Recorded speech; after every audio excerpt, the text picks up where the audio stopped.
all those head sails, is what we call them, are the sails up in the head of the ship.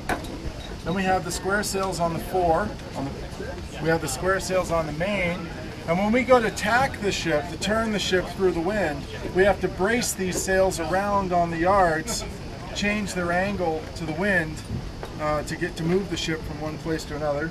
And we refer to them as if they were one.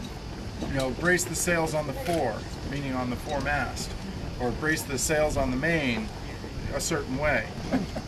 So to get a ship upwind to an upwind destination, you've got to sail at angles to the wind. What's going to happen is the ship with her keel will immediately react to the wind. And the first thing that will happen is the ship will decide, is there more sail in the front or more sail in the back? If there's more sail in the back end will turn downwind. If there's more sail in the front end will be pushed downwind.